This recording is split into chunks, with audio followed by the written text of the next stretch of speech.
मी इयत्ता 7वी शिकते. माझ्या शाळेचे नाव जिल्हा परिषद टॅक्स कॉलनी. आज मी या वादविवाद स्पर्धेत AI वरदान आहे या मताच्या बाजूने माझे मुद्दे मांडणार आहे. सर्वांना माझा नमस्कार. माझे नाव चैताली गोपीचंद बोरसे. मी इयत्ता 7वी शिकते. माझ्या शाळेचे नाव जिल्हा परिषद शाळा टॅक्स कॉलनी. आज मी या वादविवाद स्पर्धेत AI शाप आहे या मताच्या बाजूने माझे मुद्दे मांडणार आहे. कृत्रिम बुद्धिमत्ता म्हणजे यंत्रावरची स्मार्टता नाही, तर मानवी बुद्धीचा विस्तार आहे. आजच्या युगात वेळ म्हणजे महत्त्वाचे भाकर. AI वेळ वाचवते, चुका कमी करते आणि अचूकता वाढवते. तंत्रज्ञान प्रगतीने चांगले आहे, परंतु मानवी मूल्यांवर, सुरक्षिततेवर, भविष्यावर त्याचे घातक परिणाम होत असेल तर सावधानता आवश्यक आहे. आरोग्य क्षेत्रातील वरदान AI मुळे डॉक्टर अतिशय गुंतागुंतीचे रोग काही मिनिटात ओळखू शकतात. MRI, CT स्कॅन, विश्लेषण, कर्करोगाचे लवकर निदान हे सगळे AI मुळे अधिक प्रभावी झाले आहे. AI मुळे हजारो जीव वाचत आहेत. AI मुळे आरोग्य सेवा जलद झाली असली तरी यंत्रावर अति अवलंबून राहिल्यामुळे डॉक्टरांची नैदानिक विचारशक्ती कमी होऊन ऑपरेशनचे प्रमाण वाढले आहे. तसेच डाटा चोरी, गोपनीयतेचा भंग व चुकीचे अल्गोरिदम रुग्णांच्या जीवनाशी खेळ करू शकतात. यामुळे AI आरोग्य क्षेत्रात शापाच आहे.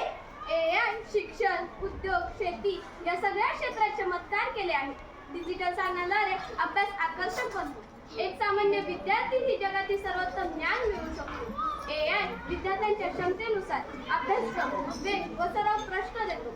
अध्यापनासाठी व्हिडिओ, नोट्स तयार करू देतो. आता मला तुम्ही सांगा, AI ने आपल्याला अनेक फायदा होतो, मग AI वरदानच आहे.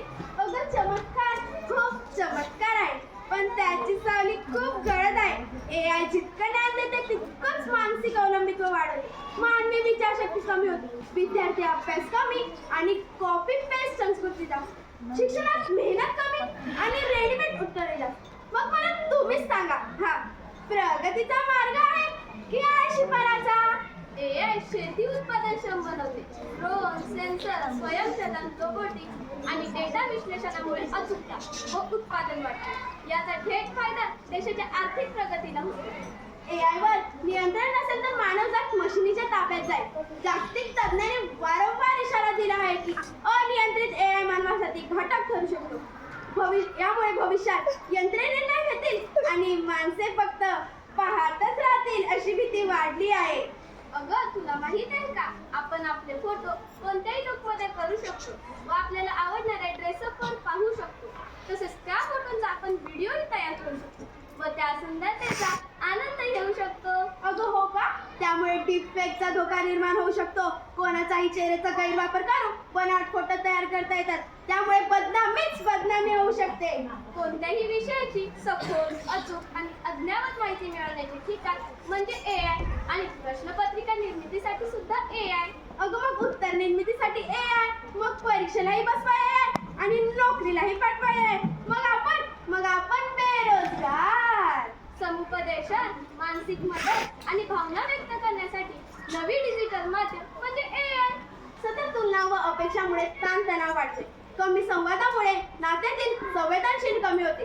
यावर एकमेव उपाय आपले घरातील बाप आणि माय. AIच्या मदतीने संरक्षण क्षेत्रातील संशयास्पद हालचाली वेळेवर ओळखून इशारा देणे, सायबर गुन्हे रोखणे, डिजिटल सुरक्षा अधिक मजबूत करणे शक्य झाले. यामुळे आपला देशही सुरक्षित आहे.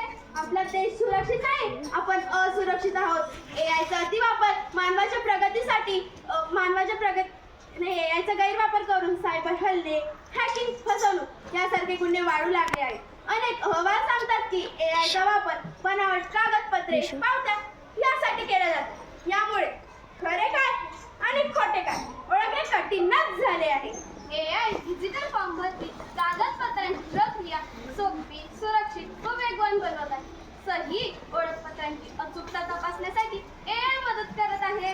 AI मुळे बनावट सही, आवाज किंवा कागदपत्रे तयार होण्याची शक्यता वाढली आहे.